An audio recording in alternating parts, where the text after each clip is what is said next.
আল্লাহ রাব্বুল আলামিন পৃথিবীতে যত ঘর নির্মাণ করেছেন সর্বপ্রথম ঘরটার নাম হলো বাইতুল্লাহ। আল্লাহ রাব্বুল আলামিন প্রথমে ফেরেশতার মাধ্যমে সৃষ্টি করিয়েছেন। আদম আলাইহিস সালাতু ওয়াস সালাম দ্বিতীয় তবকায় তিনি সৃষ্টি করেছেন, পুনর্নির্মাণ করেছেন। তার সন্তান হযরত শীশ আলাইহিস সালাতু ওয়াস সালাম তারপরে পুনর্নির্মাণ করেছেন। হযরত নূহ আলাইহিস সালাতু ওয়াস সালামের প্লাবনে একেবারে কাবা শরীফের ভিত্তি একেবারে নিঃশেষ অবস্থায় চলে গিয়েছিল।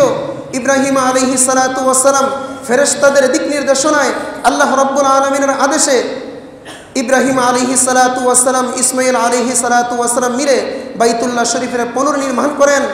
এরপরে জুরহুম গোত্র তারপরে পুনর্নির্মাণ করেন, কওমে আমালাকা তারপরে পুনর্নির্মাণ করেন। আলহামদুলিল্লাহ আলহামদুলিল্লাহ নাহমাদুহু ওয়া নাস্তাঈনুহু ওয়া নাস্তাগফিরুহু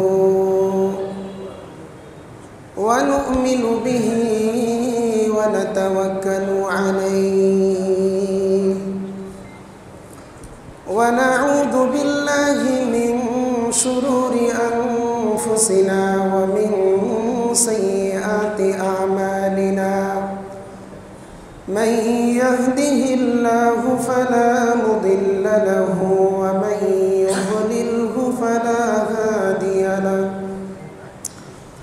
ونشهد أن لا إله إلا الله ونشهد أن محمدا عبده ورسوله أما بعد فأعوذ بالله من الشيطان الرجيم بسم الله الرحمن الرحيم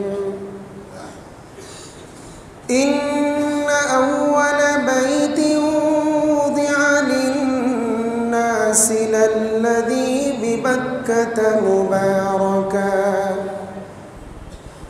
الذي ببكة مباركا وهدى للعالمين صدق الله مولانا العظيم وعن أبي هريرة رضي الله تعالى عنه أنه قال رسول الله صلى الله عليه وسلم العمرة إلى العمرة كفارة لما بينهما والحج المبرور ليس له جزاء إلا الجنة أو كما قال عليه الصلاة والسلام সকলে মোহাব্বতের সাথে দরুদ ইব্রাহিম পাঠ করি। আল্লাহুম্মা সাল্লি আলা মুহাম্মাদিন ওয়া আলা আলি মুহাম্মাদ কামা সাল্লাইতা আলা ইব্রাহিম ওয়া আলা আলি ইব্রাহিম ইন্নাকা হামিদুম মাজিদ। আল্লাহুম্মা বারিক আলা محمد وعلى آل محمد كما باركت على إبراهيم وعلى آل إبراهيم إنك حميد مجيد الحمد لله। উপস্থিত মাজদার বাজার বাইতুল আমান জামে মসজিদের সম্মানিত সভাপতি, সম্মানিত সেক্রেটারি সাহেব সহ কমিটির গুরুত্বপূর্ণ অবস্থানরত আমার দিনদার মুসলমান ভাইয়েরা, দূর দূরান্ত থেকে আগত মুসলিম ভাইয়েরা, দয়াময় অত্যন্ত দয়া করে ভালোবেসে কোরআন ও হাদিসের আলোচনা শুনবার জন্য ইহকাল জীবনে শান্তি এবং পরকাল জীবনে মুক্তির আশায় 10 মায়ের 10 সন্তানকে পৃথিবীর সমস্ত জায়জামানা থেকে ফারেক করে পৃথিবীর সর্বোত্তম স্থান মসজিদে নিয়ে এসে কিছু কথা বলার এবং শুনবার জন্য যে মালিক তৌফিক দান করলেন, সেই মহান মালিক আর আলিশান দরবারে অন্তরের অন্তরস্থল থেকে তারই শেখানো ভাষায় কালিমাতুশ শুকর আদায় করি আলহামদুলিল্লাহ।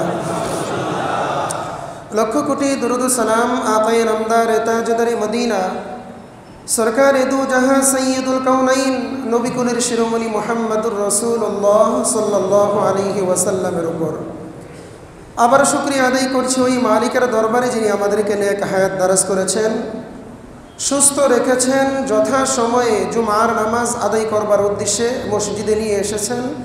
এজন্য আবার শুকরিয়া আদায় করি আলহামদুলিল্লাহ। সময় কম, ভূমিকা লম্বা করার সুযোগ নেই। গত জুমায় আমরা বাইতুল্লাহর নির্মাণ বা বাইতুল্লাহ পৃথিবীর সর্বপ্রথম ঘর এই বিষয়ে আলোচনা করতেছিলাম। আলোচনা শুরু হয়েছিল যে বাইতুল্লাহ শরীফ, যে বাইতুল্লাহ শরীফকে সামনে রেখে আমরা নামাজ আদায় করে থাকি, এই বাইতুল্লাহ শরীফটা আমাদের এই বর্তমান আমরা এশিয়া মহাদেশের মধ্যে আছি, আমরা বাংলাদেশে আছি। বাংলাদেশ থেকে বাইতুল্লাহর দূরত্ব অনেক, কিন্তু তার উচ্চতারা কতটুকু? আমরা কিন্তু বাইতুল্লাহর দিকে ফিরে নামাজ পড়ি। কোরআনে হাকিমের মধ্যে আসছে ফাওয়াল্লি ওয়াজহাকা শাতরাল মসজিদিল হারাম, তুমি তোমার চেহারাকে, তুমি তোমার কিবলাকে বাইতুল্লাহর দিকে মুখ করে তারপর তুমি নামাজ আদায় করো। এই যে আমরা বাইতুল্লাহর দিকে মুখ করে নামাজ আদায় করছি, কিন্তু আমাদের মুখ তো বাইতুল্লাহর দিকে হচ্ছে না। বলে কেন? আমরা যেখান থেকে নামাজ আদায় করছি সেখান থেকে বাইতুল্লাহ 19 মাইল উপরে অবস্থিত। সুবহানাল্লাহ। কত মাইল উপরে? 19 মাইল। কারণ পৃথিবীটা গোলাকৃতির, আমরা যেখানে আছি সেখান থেকে বাইতুল্লাহটা অনেক উপরে। এখান থেকে বাইতুল্লাহ পর্যন্ত এটার উচ্চতাটা হলো 19 মাইল, কিলোমিটার হিসাব করলে আর অনেক বেশি। তো সেই হিসাবে আমরা নামাজ পড়লে এরকম আকাশের দিকে মুখ করে নামাজ পড়া দরকার। কিন্তু ইসলাম বড় সহজ। আল্লাহ রাব্বুল আলামিন বাইতুল্লাহকে যেখানে সৃষ্টি করেছেন, তফসিরে মাআরিফুল কোরআন, তফসিরে জালালাইন সহ, তফসিরে কাবির, তফসিরে ইবনে কাসির সহ বিভিন্ন তফসির কিতাবের মধ্যে আসছে, আল্লাহ রাব্বুল আলামিন বাইতুল্লাহকে যেই বরাবর সৃষ্টি করেছেন সেখান থেকে 7 তবক জমির নিচ পর্যন্ত বাইতুল্লাহর ভিত্তি স্থাপন করেছেন। সুবহানাল্লাহ। ঠিক ঠিক তেমনিভাবে উপর বরাবর প্রথম আসমান, দ্বিতীয় আসমান, তৃতীয় আসমান শুরু করে 7ম আসমানে আল্লাহ রাব্বুল আলামিন বাইতুল্লাহর আদলে, বাইতুল্লাহর আকৃতিতে একটা ঘর নির্মাণ করেছেন, যে ঘরটার নাম হলো বাইতুল মামুর। যেই ঘরটাকে প্রতিদিন ফেরেশতারা তওয়াফ করে 70,000 ফেরেশতারা একই সময় একই মুহূর্তে তওয়াফ করছেন। এক একজন ফেরেশতা একবার তওয়াফ করার সুযোগ পেলে কিয়ামত পর্যন্ত দ্বিতীয়বার আর তওয়াফ করার সুযোগ পাবেন না। সুবহানাল্লাহ। আমাদের তো বড় খুশনসিব, আমরা একবার নয়, দুইবার নয়, বহু মানুষ এখানে আছি যারা বহুবার উমরা করেছি, বহুবার হজ করেছি। আল্লাহ তাআলা আমাদেরকে বহুবার বাইতুল্লাহর তওয়াফ করার সুযোগ করে দিয়েছেন। সুতরাং বাইতুল্লাহর ভিত্তি এটা 7 জমিনের একেবারে নিচ থেকে নিয়ে 7 আসমানের উপর পর্যন্ত। সুতরাং আমি যেখান থেকে বাইতুল্লাহর দিকে মুখ ফিরাইয়া নামাজ পড়ি আমার নামাজ আদায় হয়ে যাবে। সুবহানাল্লাহ। এই বাইতুল্লাহ হলো ইন্না আউওয়ালা বাইতিন, সূরা আলী ইমরানের 96 এবং 97 নম্বর আয়াত প্রমাণ করে আল্লাহ রাব্বুল আলামিন পৃথিবীতে যত ঘর নির্মাণ করেছেন সর্বপ্রথম ঘরটার নাম হলো বাইতুল্লাহ। আল্লাহ রাব্বুল আলামিন প্রথমে ফেরেশতার মাধ্যমে সৃষ্টি করিয়েছেন। আদম আলাইহিস সালাতু ওয়াস সালাম দ্বিতীয় তবকায় তিনি সৃষ্টি করেছেন, পুনর্নির্মাণ করেছেন। তার সন্তান হযরত শীশ আলাইহিস সালাতু ওয়াস সালাম তারপরে পুনর্নির্মাণ করেছেন। হযরত নূহ আলাইহিস সালাতু ওয়াস সালামের প্লাবনে একেবারে কাবা শরীফের ভিত্তি একেবারে নিঃশেষ অবস্থায় চলে গিয়েছিল। ইব্রাহিম আলাইহিস সালাতু ওয়াস সালাম ফেরেশতাদের দিক নির্দেশনায় আল্লাহ রাব্বুল আলামিনের আদেশে ইব্রাহিম আলাইহিস সালাতু ওয়াস সালাম, ইসমাঈল আলাইহিস সালাতু ওয়াস সালাম মিলে বাইতুল্লাহ শরীফের পুনর্নির্মাণ করেন। এরপরে জুরহুম গোত্র তারপরে পুনর্নির্মাণ করেন, কওমে আমালাকা তারপরে পুনর্নির্মাণ করেন। নবীজি সাল্লাল্লাহু আলাইহি ওয়াসাল্লাম যে বংশের মধ্যে জন্মগ্রহণ করেছিলেন সেই কুরাইশ বংশ, আল্লাহর হাবিব সাল্লাল্লাহু আলাইহি ওয়াসাল্লাম তখনও নবুয়ত লাভ করেন নাই। নবীজি সাল্লাল্লাহু আলাইহি ওয়াসাল্লাম সহযোগিতা করেছেন, সাহাবায়ে কেরাম সহযোগিতা করেছেন কুরাইশ বংশের সহযোগিতার মাধ্যমে। এরপরে আবার পুনর্নির্মাণ হলো। আব্দুল্লাহ ইবনে জুবাইর রাদিয়াল্লাহু তাআলা যখন গভর্নর হলেন তার আমলে আরেকবার পুনর্নির্মাণ হলো। হাজ্জাজ ইবনে ইউসুফ তার আমলে সর্বশেষ নির্মাণ হয়েছে। বর্তমান যে বাইতুল্লাহর অবকাঠামো এইটা হাজ্জাজ ইবনে ইউসুফের সময়ের সেই অবকাঠামো আজকে আমাদের পর্যন্ত আছে। ইব্রাহিম আলাইহিস সালাতু ওয়াস সালাম বাইতুল্লাহকে যেভাবে নির্মাণ করেছিলেন, ইব্রাহিম আলাইহিস সালাতু ওয়াস সালামের নির্মাণ অবকাঠামো আজকে আমাদের সামনে নয়। যেটা আছে সেটা হলো হাজ্জাজ ইবনে ইউসুফ সর্বশেষ অর্থাৎ কুরাইশ বংশ সর্বশেষ যেই অবকাঠামোতে নির্মাণ করেছিলেন, পুনর্নির্মাণ করেছিলেন, ওই পুনর্নির্মাণটাই আব্দুল্লাহ ইবনে জুবাইর রাদিয়াল্লাহু তাআলা ভেঙে ইব্রাহিম আলাইহিস সালাতু ওয়াস সালামের আদলে করেছিলেন। হযরতে আব্দুল্লাহ ইবনে জুবাইর রাদিয়াল্লাহু তাআলা ইন্তেকালের পরে হাজ্জাজ ইবনে ইউসুফ তিনি বললেন, নবীজির আমলে যেই অবকাঠামোতে কাবা শরীফ তিনি রেখে গিয়েছিলেন, আমি আবার সেই অবকাঠামোতে রাখব। অর্থাৎ ইব্রাহিম আলাইহিস সালাতু ওয়াস সালাম যেভাবে কাবাকে নির্মাণ করেছিলেন, আমরা যারা গিয়েছি আলহামদুলিল্লাহ দেখবেন কাবার পাশে হাতিমে কাবা একটা আছে, একটা দেয়াল দিয়ে বেষ্টনী করা একটা জায়গা আছে, ওই জায়গাটার বাহির দিয়ে তওয়াফ করতে হয়। এই জায়গা কিন্তু কাবারই অংশ। ইব্রাহিম আলাইহিস সালাতু ওয়াস সালাম যে কাবা নির্মাণ করেছিলেন, হাতিমে কাবা সহ পুরাটা ছিল একটা ঘর। কিন্তু কুরাইশ বংশের লোকেরা যখন কাবাকে নির্মাণ করার ইচ্ছা করলেন, তখন তাদের আর্থিক অবস্থা ছিল অত্যন্ত শোচনীয়, দৈন্য অবস্থায় ছিল।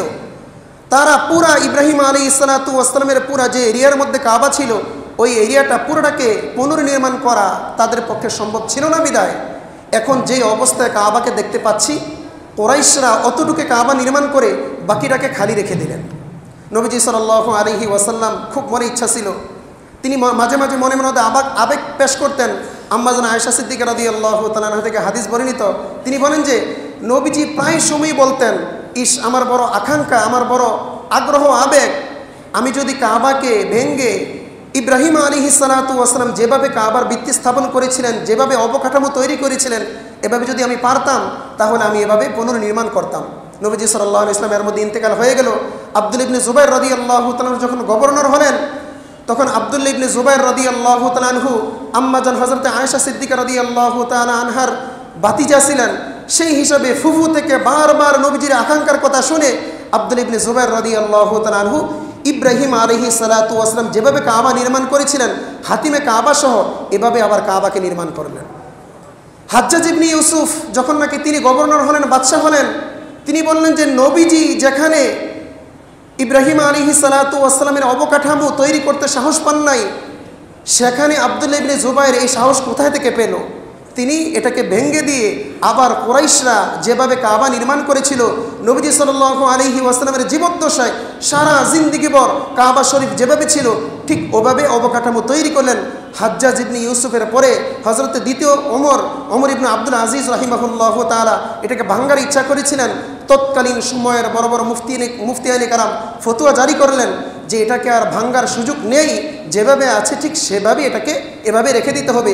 এভাবে যদি আমরা একজন এসে ভাঙ্গি, আরেকজন এসে গড়তে থাকি, কিয়ামত পর্যন্ত বহুবার ভাঙ্গা হবে। সুতরাং এভাবেই রাখা হয়েছে। অর্থাৎ হাজ্জাজ ইবনে ইউসুফ এটাকে যেভাবে পুনর্নির্মাণ, সর্বশেষ পুনর্নির্মাণ করেছিলেন, আজ পর্যন্ত এটা এভাবেই আছে। কিয়ামত পর্যন্ত মুফতি আলী কারামের ফতোয়ার আলোকে এভাবেই থাকবে। সুবহানাল্লাহ। এ ছিল সংক্ষেপে কাবা শরীফ